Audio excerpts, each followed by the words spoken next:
Welcome, Fly Tribe, and welcome to the Painful Truth Podcast, where we will dive deep into uncomfortable topics that will help us grow as an aerial athlete.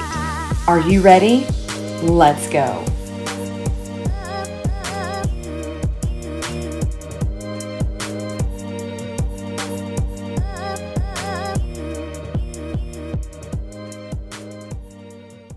It takes guts to be able to train until your hands bleed. Welcome to the Painful Truth Podcast, where we dive deep into uncomfortable topics in order to grow as an aerial athlete. Make sure to subscribe to this channel and ring the bell so you get the newest video. All right, let's dive deep into what it really takes to become an aerialist at any level. Aerial is so empowering, simply because you learn a skill that most people cannot do. It takes guts to be able to train until your hands bleed, and take persistence to make yourself train hours and hours and hours after working a full day. It really takes a lot of persistence. It takes massive amounts of discipline. It takes discipline to be able to basically torture your body on this man-made apparatus. But we do it with a smile on our face, and that smile on our face can be deceiving to the public.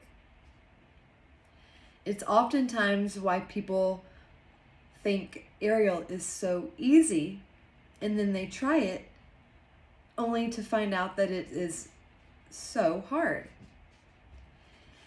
It's literally the reason why I personally wanted to teach people the art of circus and aerial. Because for me, when I was first introduced to aerial, that was in the circus when I was a kid, going to the circus with my dad. And watching the aerialists, specifically the trapeze artists, because that's all there was really then, or at that circus anyway. But thinking about how impossible it was. And then through my life, I always would see these aerialists on TV here or there. I even saw them in the Olympics one year. And I asked my parents, who are these people? Why are they able to do that? What is that? Are they a dancer, gymnast? No one knew. It's easy to allow the empowerment to turn into self-centered or egotistical character. When you have people praising you and telling you how amazing you are all the time, it's easy to turn towards being egotistical. You can even notice a different look about someone's face and body language when the ego turns dark. But where does ego even come from? What is ego? And you may be thinking, oh gosh, here we go. But seriously, I see bad ego constantly in this industry. And I personally feel like it's partially what's drowning and ruining the industry. The magic of aerial, the magic of circus.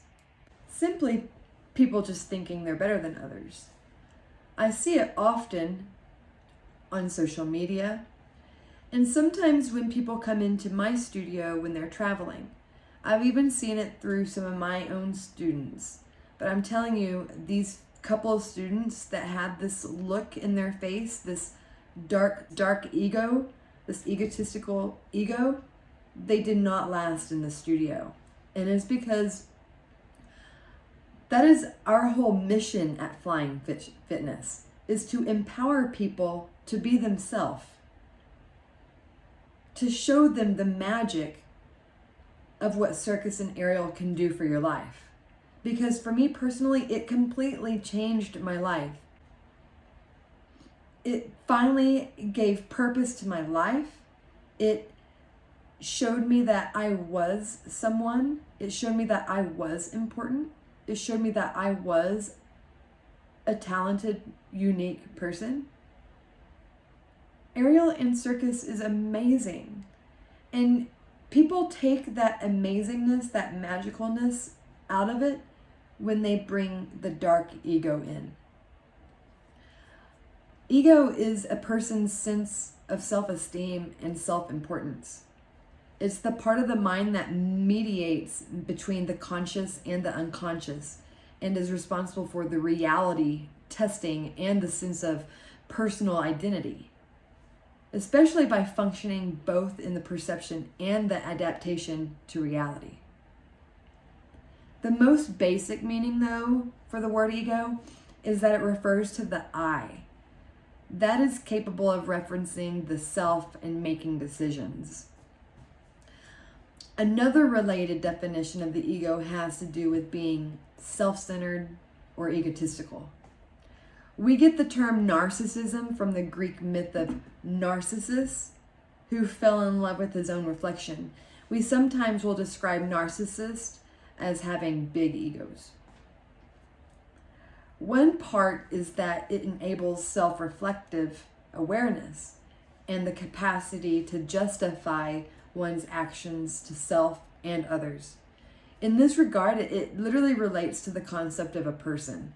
That is, some scholars define a person as an entity that can literally self-reflect and give accounts to their actions. And it is clear that the cognitive portion of the ego is closely connected to this ability. How can we keep our ego in check? How can we keep our ego pure even when becoming super empowered through Aerial and becoming an amazing sought-after aerialist? You are only a grain of salt compared to the rest of the world. A grain which might not even be visible to the naked eye, right? That small. When you feel like you own the world, remember this. Remember this fact, because you're only that little speck of dust, that speck in the world. And remember that. Remember, the world can survive without you, and there are other people to reach the heights that you've reached. Others have helped you reach your goals. Believe it or not, the people around you contribute to your success more than you know.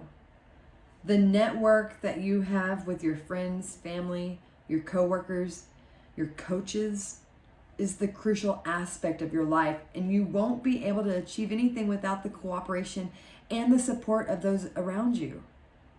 And if you are, you are like a superhuman.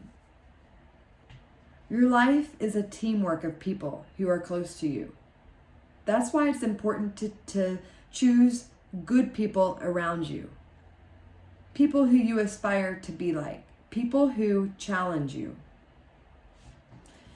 You need to remember that everyone is important, just as you are.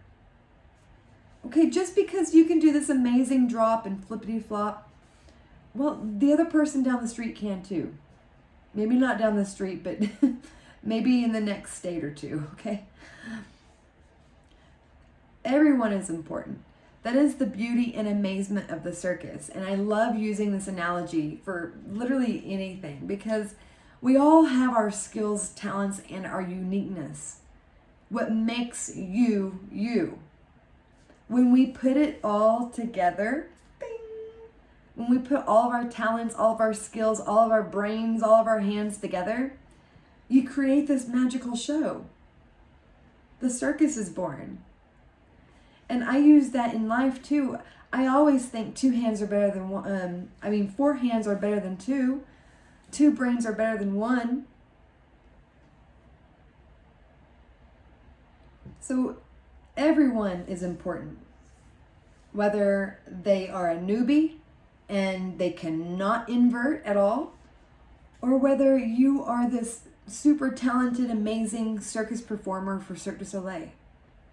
And I love this one most of all because I had a hard lesson with this one. Nothing is permanent. Things are never permanent. And you might be in the news today, but tomorrow you'd be forgotten. People might be talking about your achievements today, but they shall soon stop. Whatever is giving you happiness right now might not guarantee your happiness in the future.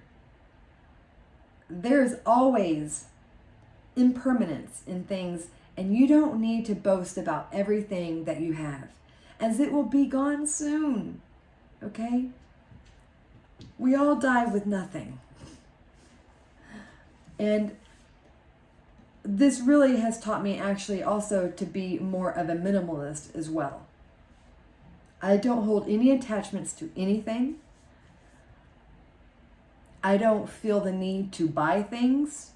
I don't feel the need to grab a hold of anything.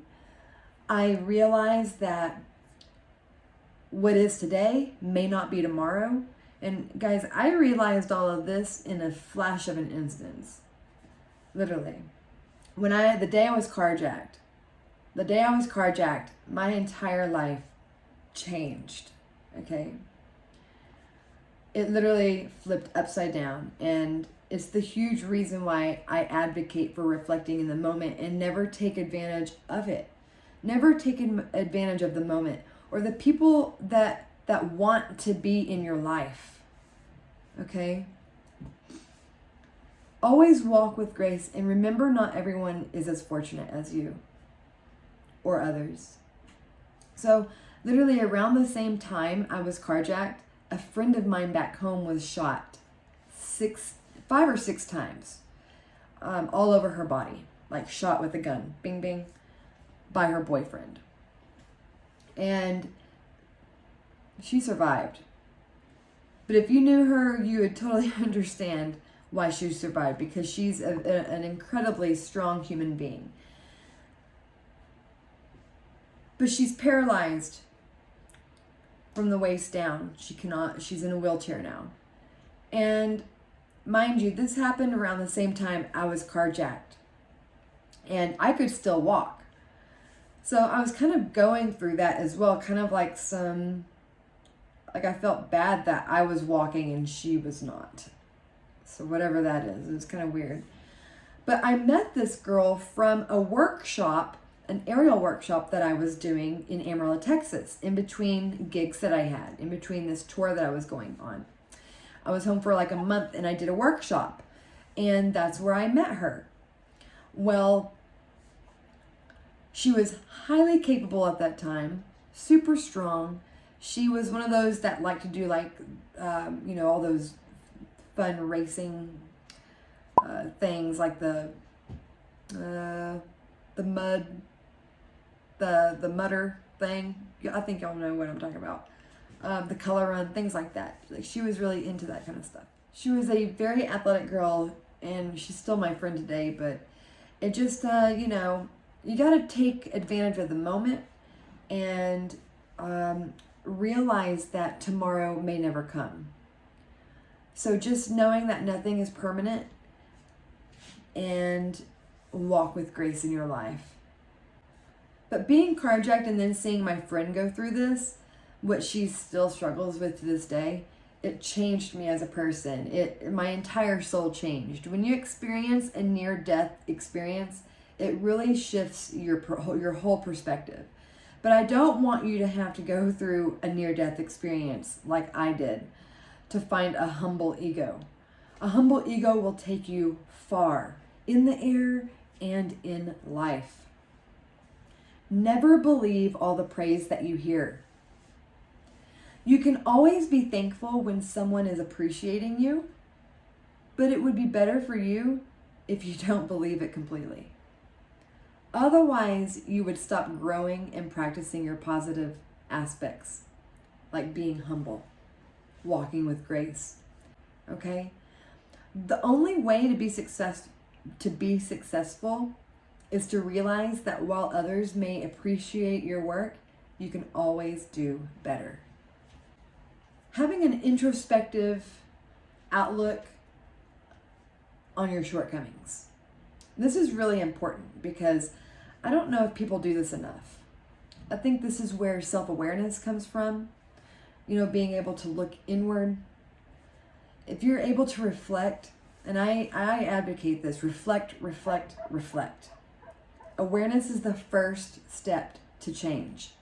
It's not a good idea to be too self-critical, but from time to time, it is better to take a look at your flaws and know that you need to either change them or accept them.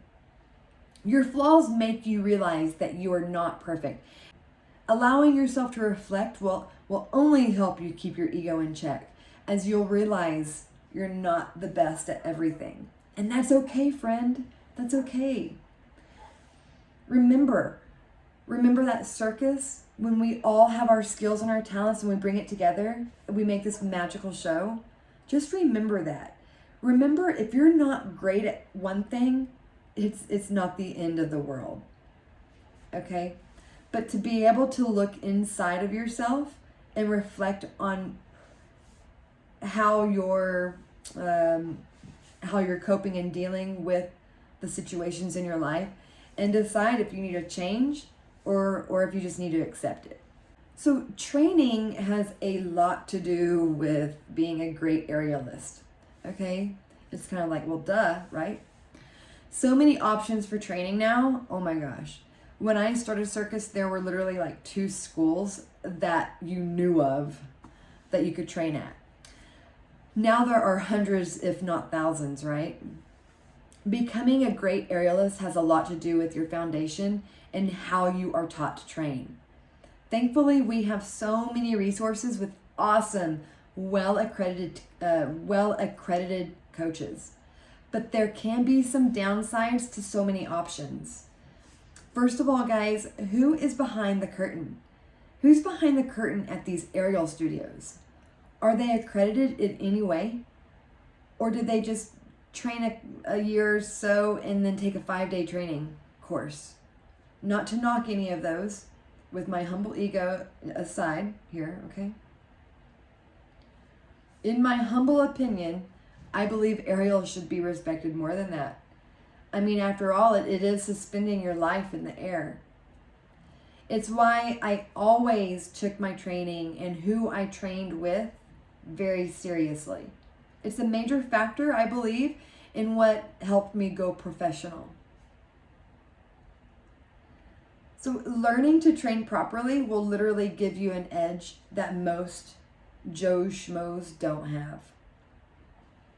Whether you train at home or in the studio, you should be aware of what you need to train in order to stay balanced in your body, in your muscles. Because when we become knocked off or unbalanced, that's when you start having pain and having to, do a lot of body therapy stuff, which is not fun. And you don't want to get in a cycle of that. You want to stay on top of it and not get into the rut to begin with. And going back to training online, I used to literally boycott the YouTube tutorial thing or whatever, like the plague. And I used to boycott, training students online, like through Zoom or Skype or whatever. Because, I was trained first and foremost safety. And that's how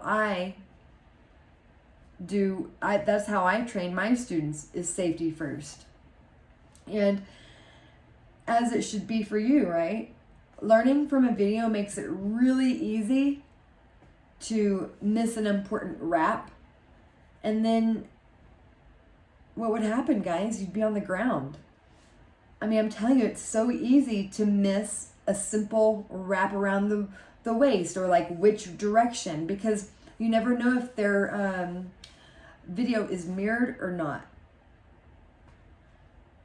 And just kind of quick story on this, and this is why I boycotted it for so long, again, is because when I was in circus school, this actually happened. During open gym, one of the girls that was in my class, she was learning from YouTube. And this was when YouTube was fairly new and videos were just starting to surface. But she fell on her head, and not funny at all, right? But from then on, the studio banned learning from videos. I bet it's different now because just the way the world is now. But just like my thoughts have changed, but it's also the reason why I decided to put my free tutorials up on YouTube, because I felt like there needed to be some direct safety practical methods that helped people, instead of just showing tricks and whatever, really going from a safety standpoint. So it really doesn't matter how you train, whether at home or in a studio. You should always train with someone else present. Even if your buddy is reading in the corner over there while you're practicing. I see people practicing at home alone on a daily basis, guys. Why are you doing this? It's ridiculous. You're giving the industry it's not a good look. Let me just say that. When you do this, it sets bad examples for the newbies coming into the industry. So be the influence they need to stay safe. But aside from training safely, training in a progressive manner will condition you for the next challenge. When you work in progression, the next challenge isn't as hard as it would have been if you had just like jumped into the skill.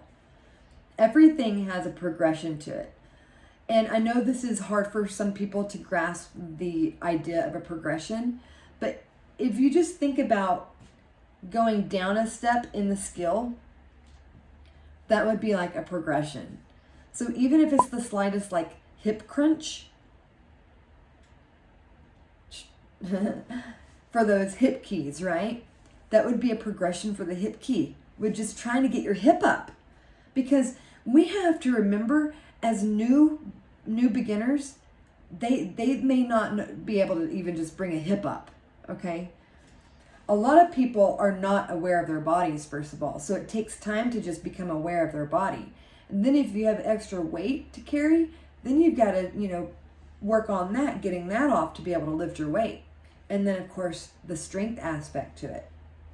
But that's getting into a whole nother can of worms. But going back to the training on how to become a great aerialist at any level, cross training is another that needs to be reworked into aerialist training regimen. It's been lost through all the fancy drops and transitions. I mean, those things are fun, but don't you want to be able to do those fancy tricks well into your 40s and beyond? Cross training is the key. When you are only training your skills and never focusing on any other training, you will plateau. So, and I put together a guide that will help you 10x your aerial skills by creating a workout that counts, in which I will link it in the description. Okay. This guide will help you learn how to put together a cross-training workout that will really help you move towards your progress. And if you want to skip the guide, and because maybe you're too busy or maybe you're overwhelmed with what and how to train, you can always grab my ready-to-use 2-level workout for Aerialist. This will help you get started right now with a workout that will get you off that plateau no matter what your skill level is. So guys, that is the ready-to-use 2-level workout for Aerialist. This is a already made for you workout plan, 2 levels for Aerialist that will help you move up a level. So never be afraid to be a beginner, okay?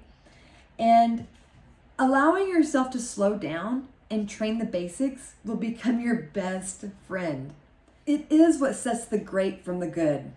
Never be afraid to be a beginner. Allow yourself to slow down and train the basics. The basics will become your best friend. It is what sets the great from the good. So just a recap on training. Train with the right coaches. Train in progression.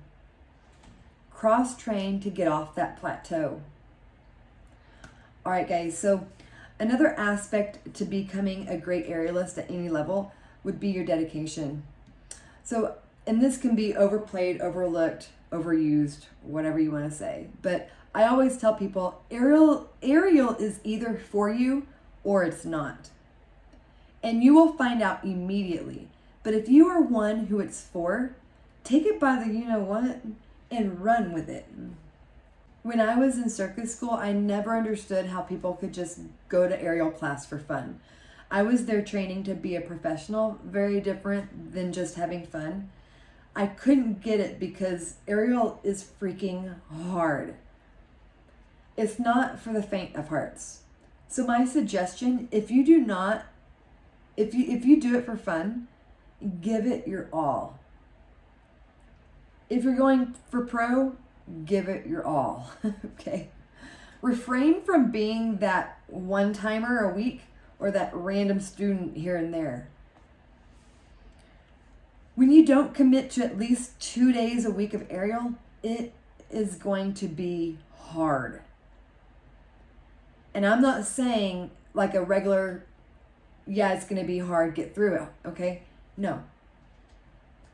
It's going to be a hardness that's going to make you want to quit, okay? When you don't see progress, more than likely, people end up quitting. So when you dedicate yourself and have a regimen, you'll be able to see progress, okay? You're going to want to do at least 2 days of aerial a week, at least. And I know you're probably thinking, wait, what, only 2 days? You got to remember that if you're cross-training, then you're doing other things also than just working your skills, right? And I go over that. I go over this concept. I explain it in it's the 9-step build a workout method, which is in the ready-to-use 2-level workout Aerialist. I suggest picking that up. It's in the link. The link is in the description. Perseverance. You gotta keep going. I think this is ingrained in true Aerialist. I really do. It's like anything in life. You have to keep going when you feel like you are like a total failure. Okay? If you push past the toughest of times, you will eventually reach your destination. I promise. It's getting past that obstacle. Even if you come out bloodied and sweaty, as we often do as Aerialists. Perseverance is the ability to continue despite those obstacles, right? And with perseverance, you got to have a vision. Without the vision, there's no willpower. This is where your willpower will kick in. If you have an image in your mind that you are aiming for, especially an image you can return to when the times get rough, you will persevere past the obstacles. So get a clear vision of what your current goal is. Keep that image in your mind so that you can move towards it and persevere. So should you guys specialize? In the past, I would have said not necessary. Yeah. But now, specializing in something will only set you apart from the general. Become really good at one thing. Once you become an expert at that one thing, then you can move on to accomplish something else that you want to. But I suggest sticking to that one thing until you really become like an expert on it and then move on. I find that some people, it's just overwhelming for some people to be able to work different apparatuses or do different skills, like whether it's like contortion in aerial or acrobatics in aerial or different apparatuses like the trapeze, lyra, silk, invented apparatus, whatever it may be. It may just be so overwhelming for some people. So take it a step back and just specialize on one thing, become really good at that one thing, and then you can move on. So let's just recap on becoming a great aerialist at any level. Stick with the humble ego. It will propel you in the air and in life. Train correctly and with the correct coaches and with intention. Have dedication for what you want. Persevere and find your vision, your goal, so that you can move towards that goal and persevere. Specialize in something to set yourself away from the general. As you can see, becoming a great aerialist doesn't have to be hard. It just takes self-reflection and thought. When you have those two things, everything else will fall into place. And if you enjoyed this episode, please share it with your aerial buddy or with someone who you find will benefit from this. Also, remember, when you tag the Flying Fitness Studio on Instagram, when you tag this episode or any episode of The Painful Truth, I will personally send you some aerial swag to enjoy. Our Instagram is @flying.fitnesstx. All right, Fly Swag, until then, I will see you next time.